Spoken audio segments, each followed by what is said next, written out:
Hello students, welcome to Cartography IAS, a revolution in Indian education. I am Nitish Bharadwaj and dealing with current affairs. बच्चों, हम आपके कुछ difficult topics को easy बनाने के लिए यूनिक टेक्निक लेकर आए हैं टीचिंग की, साथ ही साथ में B2M अर्थात मैप के जरिए से आपके डिफ़िकल्ट टॉपिक्स को इजी बनाया जाएगा. You can also buy our UPSC Panchamrit study notes which gives you written guarantee of 30 questions. साथ ही साथ में आप UPPCS के 60 डेज क्रैश कोर्स भी हमारा ले सकते हैं, जिसमें आपको 90 क्वेश्चंस की रिटर्न गारंटी दी जाएगी. बाकी नोटिफिकेशन के लिए आप लोग डिस्क्रिप्शन बॉक्स को देख सकते हैं. चलिए आज का हम नया टॉपिक शुरू करते हैं, करंट अफेयर का the state of world population report 2020. बच्चों, अगर इस रिपोर्ट को देखा जाए तो ये रिपोर्ट यहाँ पे अभी चर्चाओं में है. साथ ही साथ में मैं इस रिपोर्ट के बारे में आप लोग को बता देना चाहता हूँ कि यह रिपोर्ट किसी देश या विश्व के पॉपुलेशन अर्थात जनसंख्या के आंकड़े को नहीं दर्शाती है. यह रिपोर्ट बच्चों महिलाओं की स्थिति, मिसिंग नंबर्स को उनमें दिखाती है कि उस देश में या विश्व में महिलाओं की स्थिति किस प्रकार है. और महिलाओं की स्थिति में भी वो यह नहीं दर्शाती कि क्राइम किस प्रकार से बढ़ रहा है उनके ऊपर, वह यह दर्शाती है कि मिसिंग नंबर्स महिलाओं के कम हो रहे हैं या ज़्यादा हो रहे हैं. अर्थात प्रसव से पूर्व या फिर उसके बाद, अर्थात जब प्रसव होता है तो उससे पहले की घटना है, उसके बाद की घटना की वजह से उस महिलाओं को मार दिया जाता है, उस बच्ची को मार दिया जाता है, तो वह यह रिपोर्ट उस बारे में चर्चा करती है. तो आइए इस रिपोर्ट पे एक नज़र डालते हैं तथा अंत में आप लोगों को कुछ जानकारी देंगे. साथ ही साथ में यहाँ पर एक क्वेश्चन होगा जो इस रिपोर्ट से आधारित होगा. आप उस क्वेश्चन का आंसर भी दे सकते हैं. चलिए बच्चों, शुरुआत करते हैं the state of world population report की. सबसे पहले हम लोग यह जानते हैं कि यह चर्चाओं में क्यों है state of world population report. तो अगर आप देखोगे तो state of world population report अभी 2020 में जारी की गई है. हालांकि 11 जुलाई को वर्ल्ड पॉपुलेशन डे मनाया जाता है हमारे यहाँ पर, तथा यह रिपोर्ट बच्चों यूनाइटेड नेशन पॉपुलेशन फंड ने इसको जारी किया है. इसकी शॉर्ट फॉर्म है UNPF, United nation population fund. मैं आपको फिर से बता दूं, यह रिपोर्ट पूरे वर्ल्ड वाइड जारी की गई है तथा इसमें भारत में भी परिदृश्य को दिखाया गया है. हम पहले विश्व के बारे में इस रिपोर्ट में जानकारी चर्चा करेंगे तथा अंत में हम लोग भारत के बारे में भी इसमें चर्चा करेंगे. तो आइए थोड़ा सा हम नज़र डालते हैं कि विश्व के बारे में इस रिपोर्ट में किन बातों का वर्णन किया गया है. अगर बच्चों यहाँ पर इसमें विश्व के बारे में देखा जाए तो थोड़ा सा यहाँ पर ये आंकड़े भयावह हैं, अर्थात चिंता करने वाले हैं.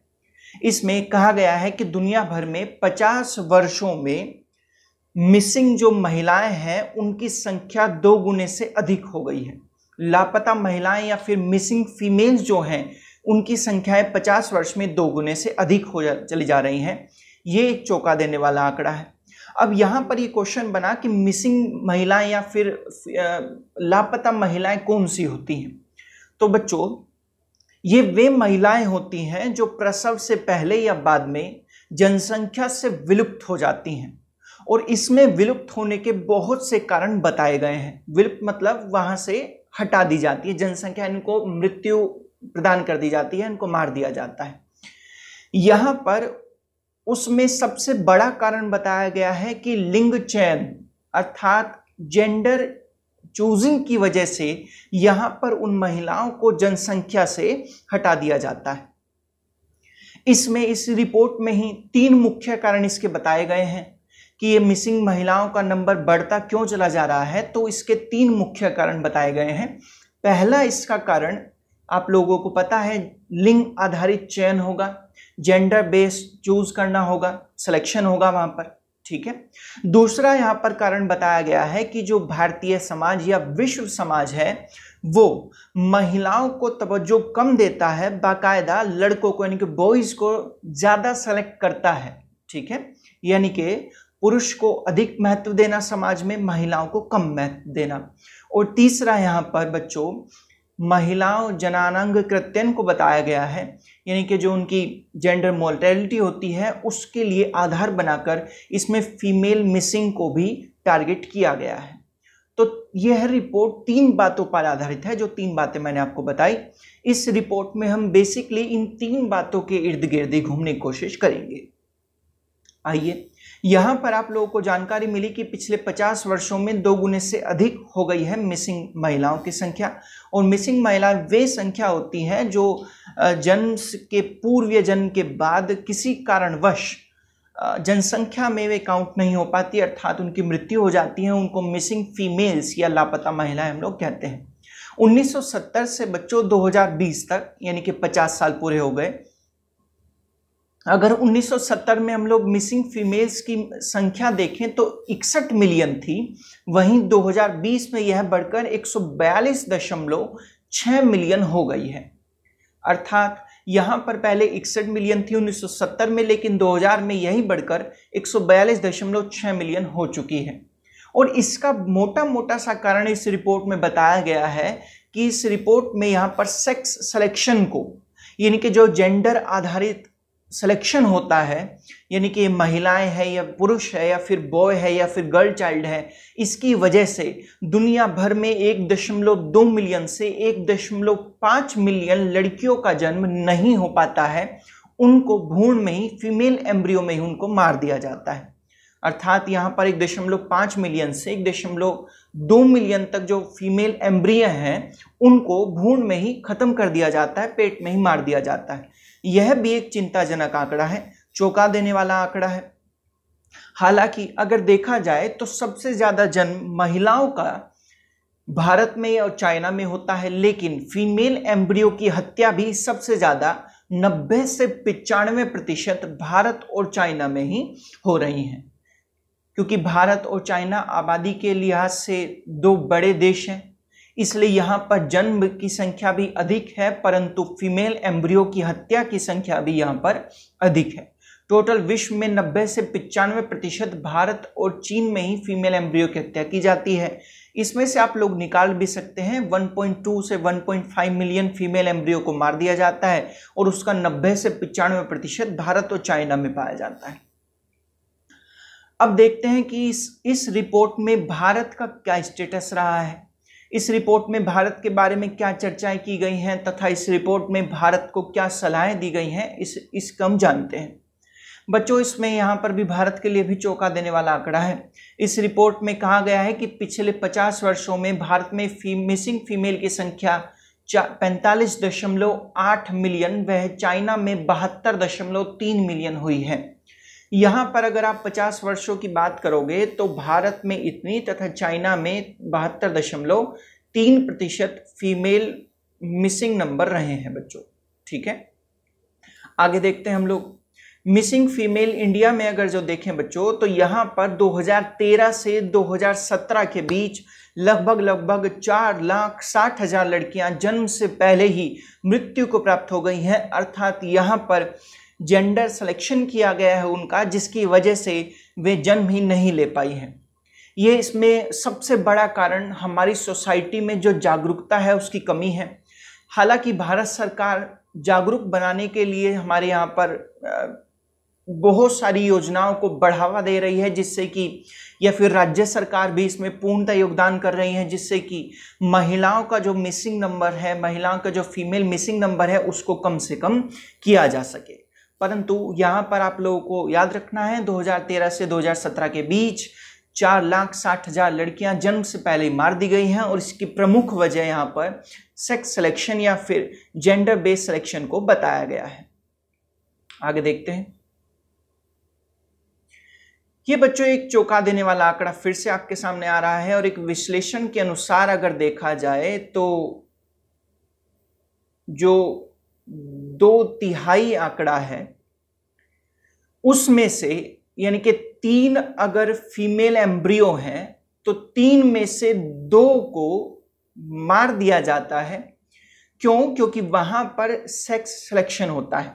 तथा 1/3 जो आंकड़ा है बच्चों, 1/3, 3 में से 1 महिला बच्चों किस कारण उसकी डेथ हो जाती है, तो फीमेल मोर्टेलिटी के कारण उसकी डेथ हो जाती है। अर्थात ये फीमेल मोर्टेलिटी क्या है? अब फीमेल मोर्टेलिटी उस एक शब्द होता है बच्चों, यहाँ पर महिलाओं का, आप सभी को पता होगा कि महिलाओं के जो जननांग होते हैं उनको जो बाहरी रूप से नुकसान पहुंचाया जाता है उसको फीमेल मोर्टेलिटी कहते हैं।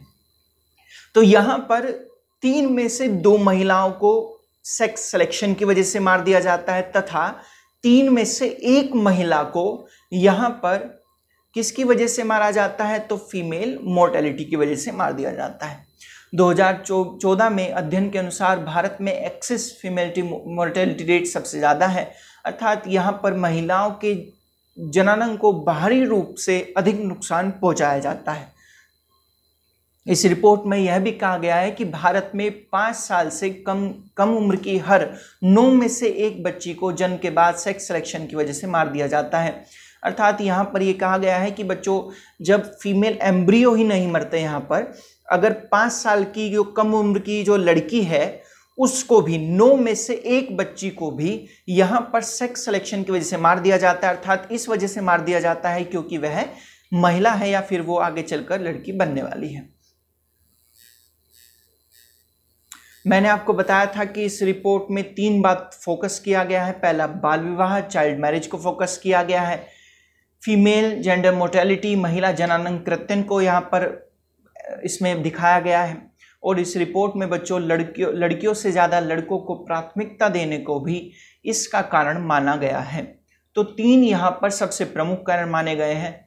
हालांकि बाल विवाह या फिर विवाह किस प्रकार से हो कन्या का, इसके लिए भारत सरकार ने बहुत सारी स्कीम अपने यहाँ पर तैयार की हैं, लेकिन आज हम एक बहुत बढ़िया सी स्कीम जो सभी जगह पर व्याप्त रूप से फैली हुई है तथा भारत में अच्छा रिस्पॉन्स पा रही है, उसके बारे में हम लोग बात करना चाहते हैं। तो आइए चलिए उसके बारे में थोड़ा सा चर्चा करते हैं हम लोग कि किस प्रकार से यहाँ पर वो स्कीम लागू की गई है। चलिए देखिए, यहां पर बच्चों अगर इस स्कीम को देखा जाए तो इसका नाम है समृद्धि सुकन्या योजना। सुकन्या समृद्धि योजना, इसका शॉर्ट फॉर्म SSY बनेगा। अब इस है क्या इसमें बच्चों, तो यहाँ पर आप पाओगे कि इसमें भारत सरकार क्या किया, ताकि जो पेरेंट्स हैं अगर उनके यहाँ पर कोई लड़की जन्म लेती है तो पेरेंट्स के ऊपर उसका अतिरिक्त भार ना पड़े और तथा पेरेंट्स के मन में सेविंग की भावना जाग सके, जिससे वो अपनी लड़की का अच्छा लालन पालन पोषण एवं शिक्षा उसको दे सके। इसके लिए सेविंग को बढ़ावा देने के लिए यहाँ पर सरकार ने 2015 में एक योजना की शुरुआत की जिसका नाम सुकन्या समृद्धि योजना रखा गया। इस योजना की शुरुआत बेटी बचाओ बेटी पढ़ाओ अभियान के तहत की गई थी। 2015 में इसकी योजना की शुरुआत बेटी बचाओ बेटी पढ़ाओ अभियान के तहत की गई थी। हालांकि अगर यहाँ पर देखें हम तो इस SSY योजना की अगर मैं बात करूँ बच्चों, तो इसमें आप लोगों को यहाँ पर 250 रुपये से आप लोग इसमें जमा करवा सकते हो। कब जमा करवा सकते हो कि अगर आपके घर में कोई लड़की है और उसकी आयु 10 साल से कम है, तो आप उसके नाम पर या तो डाकघर में या फिर किसी भी सरकारी तथा गैर सरकारी बैंक में आप लोग खाता खुलवा सकते हो अगर उसकी आयु 10 साल से कम है, तथा यह खाते में आप लोग 250 रुपये से लेकर 1.5 लाख रुपए तक इन्वेस्ट यानी कि जमा कर सकते हो।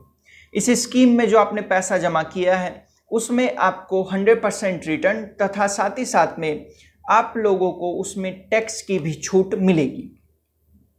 यहाँ पर इस स्कीम में जब 2015 में बनाई गई तो इसमें कहा गया था कि जो भी आप सेविंग कर रहे हो इस खाते के अंतर्गत, इस खाते का मैच्योर टाइम पीरियड 21 साल का होगा, अर्थात आपको आपका पैसा 21 साल बाद रिटर्न मिल जाएगा। मैच्योर टाइम पीरियड यानी कि अर्थात जब वो परिपक्व हो जाता है, जैसे कि आपकी LIC का परिपक्व स्टेज होता होगा, ऐसे ही यहाँ पर इसका भी परिपक्व स्टेज रखा गया था 21 साल का।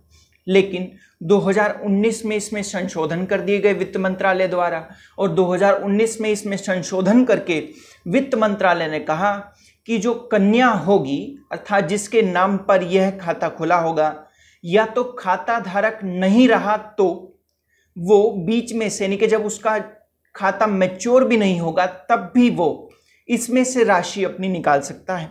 या फिर उसके अभिभावक की डेथ हो जाने के कारण उस कन्या को जिसके नाम पर यह खाता खुला हुआ था उसके आधार पर उसको अनमैच्योर पीरियड में भी पैसा मिल सकता है। इसी को हमने सुकन्या समृद्धि योजना कहा। हालांकि इसमें एक और संशोधन किया गया है। 2019 में इसमें संशोधन करके कहा गया है कि अगर कोई व्यक्ति 250 रुपये प्रति वर्ष इसमें जमा नहीं करता है तो उसके खाते को डिफॉल्टर अकाउंट में डाल दिया जाएगा तथा उसको वही ब्याज दर मिलेगी जो उसको स्कीम के अनुसार मिला करती थी। हालांकि अगर आप समृद्धि सुकन्या योजना के तहत खाता खुलवाते हो तो 8.5% के आसपास आपको इंटरेस्ट रेट इस पर मिलता है तथा इसका मैच्योर टाइम पीरियड 21 साल है। इसी तरह से भारत सरकार तथा अन्य राज्य सरकारों ने बहुत सारी स्कीम्स को बढ़ावा दिया है जिससे कि मिसिंग फीमेल्स नंबर्स कम हो सके, ताकि हम लोग यहाँ पर अपनी सोसाइटी में जागरूकता पैदा कर सकें कि लड़कियाँ भी लड़कों से कम नहीं हैं। चलिए बच्चों, मुझे लगता होगा आपको ये रिपोर्ट समझ में आई होगी और साथ ही साथ में सुकन्या समृद्धि योजना में भी थोड़ा सा हमने लोगों ने प्रकाश डाला, ये भी आपको समझ में आई होगी। तो आइए अब हम देखते हैं इसका क्वेश्चन। यहाँ पर बच्चों world state of world population report 2020 के संदर्भ में निम्नलिखित कथनों पर विचार करना है आपको। इसमें पहला है, यह UNFPA द्वारा जारी किया गया है, United nation population fund report के द्वारा जारी किया गया है। यह बी स्टेटमेंट है, मिसिंग फीमेल्स की संख्या पिछले 50 वर्षों में 2 गुने से अधिक हुई है। तो आप लोगों को बताना है इसमें कौन सा कथन सत्य है। Only A, only B, A and B both, none of these. बच्चों आप इसका आंसर हमारे कमेंट सेक्शन में दे सकते हैं, मुझे आपके आंसर का इंतजार रहेगा। So thank you class, have a nice day. अगली क्लास में हम लोग फिर मिलते हैं एक नए जोश के साथ तथा एक नए टॉपिक के साथ।